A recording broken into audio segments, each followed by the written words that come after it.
All paper series में ये हमारे 2017 के जो क्वेश्चन सीरीज़ हैं उसके लास्ट प्रश्न हैं 6 और 5 मार्कर के।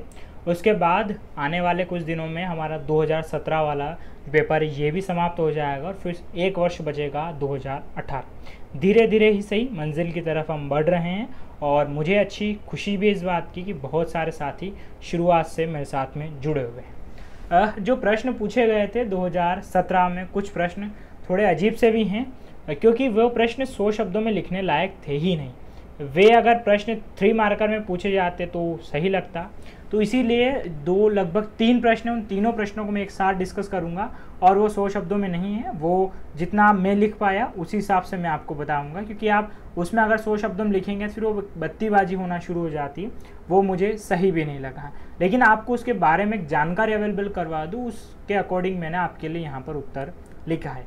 लेकिन इससे पहले आपके लिए ज़रूरी सूचना, MPPSC के लिए शानदार क्लासेस अवेलेबल हैं। अगर आप ये वीडियो देख रहे हैं तो इसके लिए ज़रूरी है कि आप पहले उस विषय को समझे भी सही। हम एनिमेशन के थ्रू कितना अच्छा पढ़ाते हैं इसके लिए आप जाइए, बाकायदा प्लेलिस्ट में फ्री डेमो वीडियो हैं, जाकर देखिएगा, फिर यकीन मानिए कि आप हमारे साथ ज़रूर जुड़ेंगे। सो एक बार आप डेमो वीडियो देखिएगा, ज़रूर देखिएगा।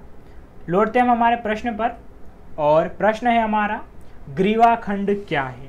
हो सकता है बहुत सारों ने वर्ल्ड ज्योग्राफी पढ़ी हो लेकिन फिर भी उनके लिए शब्द जो है जाना पहचाना ना हो, तो यहाँ पर हम उसके बारे में जान पहचान भी कर लेंगे।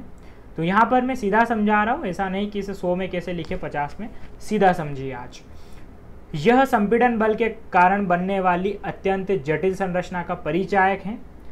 जब संपीड़न बल से भूस्थलाकृति में वलन निर्मित होते हैं, प्रतिवलन के निर्माण के दौरान अत्यधिक संपीड़न बल के कारण एक भुजा दूसरी भुजा पर टूटकर उलट हो जाती है, तो स्थलाकृति ग्रीवाखंड कहलाती है।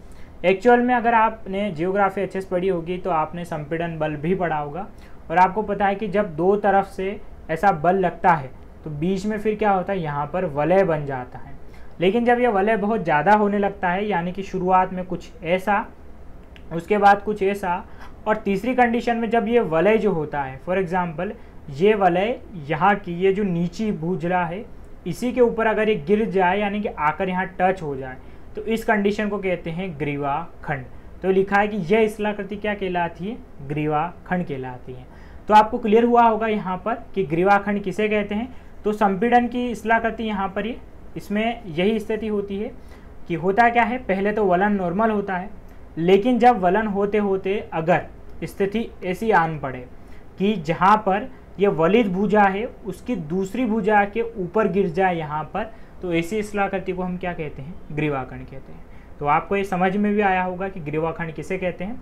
अगर ये प्रश्न 3 मार्कर में पूछा जाता तो कुछ शायद ज़्यादा अच्छा होता।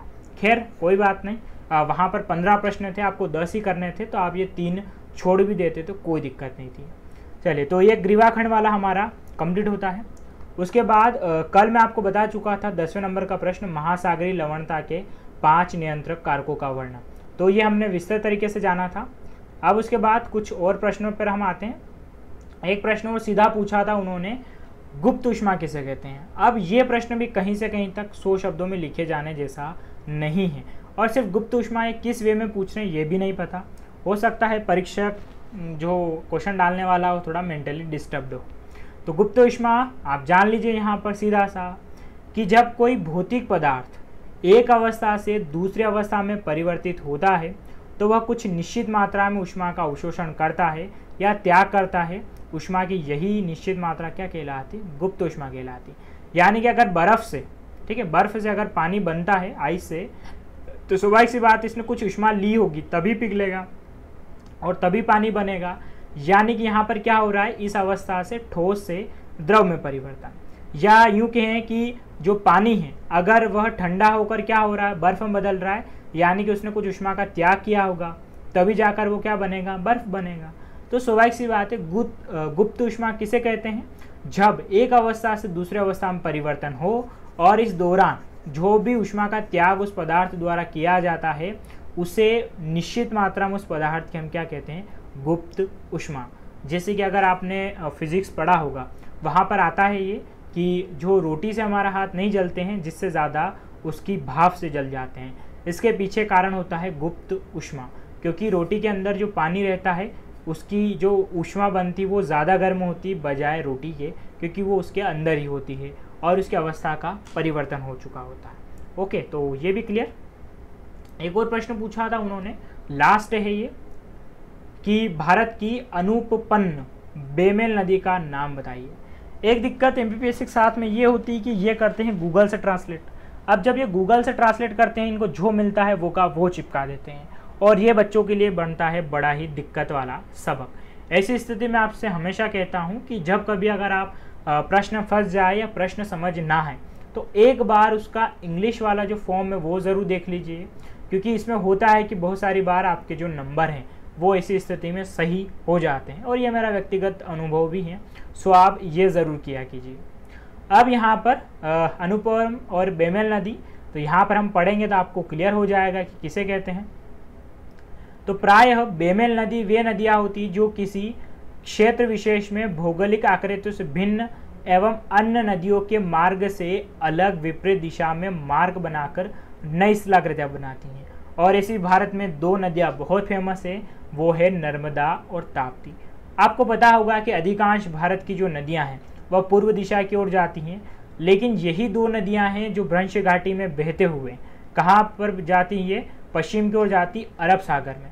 दामोदर के अलावा कोई सी भी भारत की नदी भ्रंश घाटी नहीं बनाती हैं। कुल मिला के भारत में 3 नदियाँ ही भ्रंश घाटी बनाती है, नर्मदा, ताप्ती और दामोदर। तो नर्मदा और ताप्ती बाकायदा अलग हैं और बेमेल नदियाँ हैं बाकी से, तो इसे हम क्या कहेंगे, बेमेल नदी। तो यहाँ पर यही जानकारी कि ये भ्रंश घाटी में बहने वाली नदियाँ हैं जो पूर्व से पश्चिम की ओर बहकर एस्चुरी बनाती हैं, और भारत की अधिकांश नदियाँ क्या बनाती हैं, डेल्टा बनाती हैं। तो यही हमने लिखा है, जबकि भारत की अधिकांश नदियाँ पूर्व की ओर बहकर डेल्टा बनाती हैं। खैर, अजीब से क्वेश्चन थे, लेकिन मैंने आपको यहाँ पर 3 क्वेश्चंस के साथ आसानी से समझा दिया है कि इन्हें आप कैसे लिख सकते थे। खैर, ये आंसर राइटिंग से ज़्यादा आपकी जानकारी के लिए महत्वपूर्ण था। चलिए साथियों, तो आज का हमारा वीडियो यहीं समाप्त होता है। आई होप आप इसको एंजॉय भी कर रहे होंगे और पढ़ाई भी कर रहे होंगे। आज का वीडियो यहीं समाप्त होता है। धन्यवाद।